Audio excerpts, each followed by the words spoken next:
Welcome everyone to Behind the Front Lines, and in today's video we're going to have a look at the latest on the Ukrainian counter-offensive that we are seeing along the Zaporizhia front and towards the Bakhmut area, and of course we'll have a look at the latest on some Russian advances as well up towards the Kharkiv area that have come along at very short notice, and they have made some penetrations through the Ukrainian lines as much to 5 to 8 kilometers in some areas. At the moment, nothing significant has been gained in terms of no huge heights have been gained or no huge villages or towns have been gained, but nevertheless a large area, and statistically in the last week or so, Russia has actually captured more Ukrainian territory than the Ukrainians have recaptured themselves.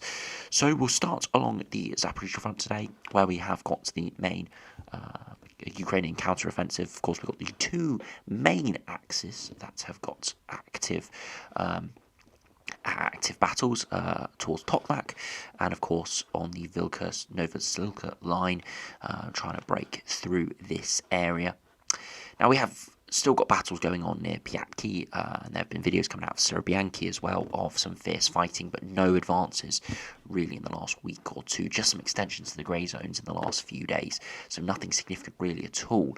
But there are still big battles going on, more wearing down of the Russian troops, but at the same time taking quite big equipment losses on Ukrainian side. Now from the Tokmak region, you can see that battles are ongoing towards Robitne, and here we are seeing advances from the Ukrainians to the north and the east. Really only grey zones, as these are advances from armoured vehicles, but at the same time the Russians are fighting back, and no real huge established Ukrainian positions are here. So no Russian positions, no Ukrainian positions in the grey zone, with Ukrainians probing and attacking throughout this front line. Now if we do run back the latest, you can see in the last day we have seen the change in the grey zone, very little change in the Ukrainian held territory.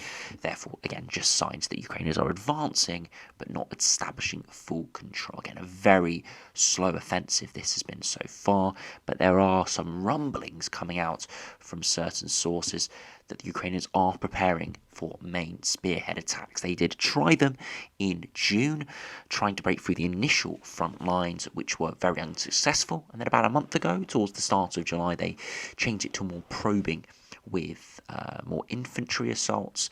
And perhaps there are signs they're going to return to more spearhead attacks using the Leopard tanks and the Bradley infantry fighting vehicles and a whole array of artillery systems to really penetrate the Russian lines, because so far they really haven't taken that much land for a major counteroffensive that was pushed.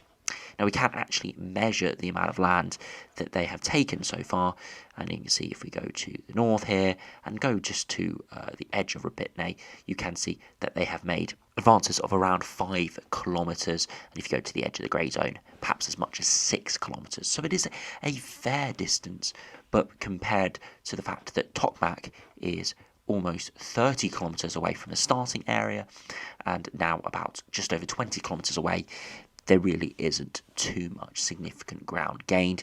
But the argument from the Ukrainian side would be, once they break through Robitne and get to Novoprokopivka, then they would start to get to more open fields, areas that are not mined as much, and the advances could be much faster. But we need to see them break through the Robitne region for that could become a possibility. Of course, the other main axis of attack along the southern front is towards the Vilnius-Novosilka area. This is where we have the largest advance, really. Liberated Rivnopil, Novodorivka, Levadne, the edges of Novopil, Neskushne, Blahadadne, and Makarivka, and there are also reports that Staromyorsk is now partially liberated on its northern extent. Urozhaine here not liberated yet, but probing from the north and the east, and from the north and the west. So multiple towns here have been liberated, but at the moment the fighting is ongoing for Staromyorsk and across to Urozhaine and down towards Pryutne, where advances are getting more significant. And you can see in the past couple of days we have seen some advances towards Pryutne earlier towards the weekend, and we've seen more advances towards Starmayorsk as well. Again, really only pretty trivial advances in a main counter-offensive, but still progress probing into these towns and villages, making some advancements. So you can see across the whole of the southern front, it is going, there is progress being made, but it is really pretty slow. And for this to be called a failure, then we need to see these lines not get changed too much in the coming weeks and the coming months. But if we need this to be called a success from the Ukrainian part, then they really do need to penetrate the defensive lines here at some point, as these sort of probing attacks will and cannot last forever, as they are using up significant numbers of infantry. The argument is they're not losing too much infantry because of the equipment, but the payoff there is they are losing significant equipment. Multiple Bradleys, multiple Leopards are being lost a week, and the reports are that some losses of Leopards and Bradleys and generally more advanced NATO equipment is in the tens of items of equipment. Now, they have been supplied with hundreds of Bradleys, hundreds of different modern tanks, but at the moment they are losing quite a lot of them. They've lost around 30% of those tanks, or at least had those damaged, and of those different infantry fighting vehicles. And they haven't made too much in terms of significant gains. But as I said, spear attacks could be returning very soon. There are already reports that they are happening. But of course, the delay towards it getting reported to public, towards various channels and towards the frontline mapping does take a few days. So they could be ongoing at the moment, but at this stage, we're not seeing any significant changes on the map. Now, we've got two even larger advances at the moment. One from the Russians, one from the Ukrainians. Now, of course, the big story of the past few months has been Bakhmut. Of course, the Ukrainians are trying to re-encircle Bakhmut and try and take it once again. They've made some advances to the north, towards Soledar. A couple of weeks ago looked promising. They were making some attacks, but this really hasn't come to much. Up towards Orikovo-Vasilivka and towards Bekivka, they continue to attack, but are not making significant progress. Again, it is very difficult here towards Bekivka and Yehidne, as we are seeing higher ground to the north here, and we've got huge areas of Russian control behind it. And this very small sector which the Ukrainians can attack through, it means they do get a bit of bottlenecked, and that's where artillery can pick them off. So they have entered Bekivka, they have taken Bekivka for a few hours or even a day or so, but then eventually get pushed out. So they have reached Bekivka. It was at times over the past week or two in the grey zone, but at the moment the Ukrainians are attacking but not making significant progress. Towards the south, though, we are seeing some major changes. Now, at the moment, you can see in the last week or two, Ukrainians have made significant progress to the west of Klishivka and Andriivka, and this, as I said, map is slightly delayed. And the latest reporting is that Klishivka has been liberated, so has Andriivka. Now, whether it's been, your definition of liberated will change, but the reports I'm hearing is that Klishivka no longer has any Russian control, neither does Andriivka. There are still some probing attacks, still some counter-attacks, still some artillery duels, of course, big artillery duels, but the Russian no longer have any sustained positions in Klishivka and Andriivka, and they have retreated behind this rail line. So we could, I'm expecting in the next day or two for the grey zone to at least be extended out towards this rail line, and to see the blue liberated colours enter into Andriivka and to at least more of the southern parts of Klishivka here. Again, this is starting to attack one of the main supply routes of Bakhmut and many of these southern Bakhmut villages. So it could really put the southern axis in jeopardy here. And if they do penetrate these defences, they'll have more fire control over Bakhmut, and then could perhaps put more of their forces towards the north of Bakhmut and properly penetrate towards Bekivka, Yehidne, and perhaps again from the north until Soledar. And in very short notice, the Russians could be retreating in significant numbers from these areas, as a result of the dominoes starting to fall. Again, I'll reiterate, this is the first domino. We're not thinking about Russians losing Bakhmut in the next week or two, but in the next few weeks, few months, this is starting to set the battleground conditions for Ukrainians to make significant advances in the south of Bakhmut, and then could focus their attention further northwards and properly start to encircle. The thing we'd have to remember is around Bakhmut, because a lot of this land has been liberated in the last 6 months, there is nowhere near as much extensive trench work as we're seeing along the southern front, and there is nowhere near as significant minefields, which is really stopping the huge armoured assaults in the south. And that's what the Ukrainians are beginning to clear. And that's why, as I said, spearhead attacks could return as those minefields are starting to get penetrated and cleared. In Bakhmut, we're not seeing anywhere near the same extent of minefields, which is making advancements a lot easier. And in these regions, the Ukrainians actually do have a numerical advantage, which is quite a rare thing along much of the front line. Further northwards, though, if you are supporting the Ukrainians, there is some worrying signs towards the Svetove-Borova region. Again, it doesn't look too bad here, but if we actually run it back a number of days, you can see significant advances have been made here from Kovalivka and Kamazyanka. Again, there is a small river line here, and it looks like they have crossed it. And initially, a few days ago, it looked like it was just going to be a bridgehead, just have established positions on the other side of the bank. But from the 19th of so in the last week, that bridgehead was extended significantly onto the 21st, starting to expand on the 22nd, another significant advancement on the 23rd, 24th, 25th, a huge advancement.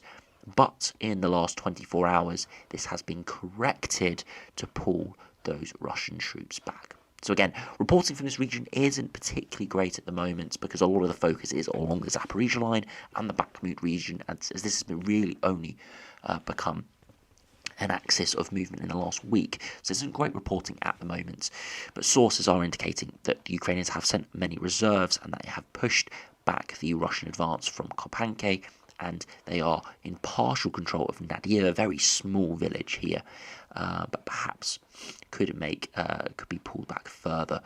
Again, that's why there's a large grey zone here, as there is uncertainty. So good signs that perhaps the line is stabilising. You see the Russian advancement has been pushed back slightly, or at least been corrected, so the map had overestimated the advancement. That is a good thing, but at the same time it is not a positive that the Russians were able to make an advancement on this line at all, given how difficult the Ukrainians are making the southern, how difficult it is for the Ukrainians to advance in the southern front, for the Russians to make a 5 to 8 kilometres advancement, pretty much what the Ukrainians have done towards Robotyne. This whole advancement here has been done by the Russians in the space of a week along this axis. The same amount of liberated territory in a sort of area has been changed here. So that is a worrying sign. Again, it is very difficult for Ukrainians to defend in the same way the Russians do, simply because the Ukrainians don't have the same numbers of troops. They don't have the number of conscripts the Russians do, just to plop them in trenches. And of course, the Ukrainians have the intention of liberating all of their territory. Therefore, they don't have strong intentions to dig huge trench networks and huge minefields, as their hope is in the coming months and the coming years to make significant advances in those minefields, and those big trench networks could work against them if they do try to make offensive operations in these regions. So it is difficult for the Ukrainians to have significant defences. Of course, they can have strong defences, big trench networks, but they're not going to be anywhere near as much as the Russians, who are very much trying to hold on to territory at the moment, while the Ukrainians are trying to make an advance. So it'll be interesting to see what happens over the coming days with this axis, and of course towards southern Bakhmut as well, where we are expecting Klashivka and Andriivka to become Ukrainian held in the coming 24 hours or so. Is already reported that they are held, just not on the map updates at the moment. And if we go to Syriac maps, again another source that is very, very accurate generally, and you can see here how they have got Ukrainian reserves have pushed back again. Situation in the Luhansk front, Ukrainian army retreated from This village, I don't want to name it, as it is no way I'm going to be able to pronounce that, but nevertheless, troops still in control of adjacent hills would prevented Russian army to advance westwards. Moreover, Ukrainian reinforcements managed to stabilise the front 2 kilometres west of Nadia. And that's what we can see up on the main control map. You can see a couple 2 kilometres west of Nadia, the Ukrainians have stabilised the line there and more of a grey zone in these areas. And of course, as Syriac Maps mentions, the Ukrainians still hold the majority of the hills and the higher ground, again giving them an advantage. So perhaps this Russian assault isn't anything major. They have liberated they've taken a lot of territory, but I wouldn't. There is arguments whether it is a major assault.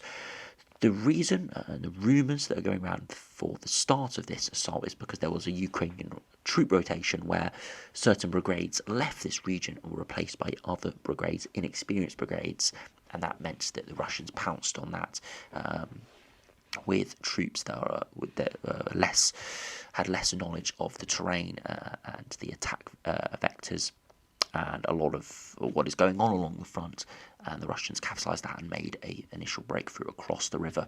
And that's why we are seeing this, not because the Russians are making a super huge advancement, but it is nothing we have seen in a number of months on this frontal area. So perhaps it is a sign of something bigger to come. We'll have to keep an eye on it, and of course I'll keep you updated here on Behind the Front Lines.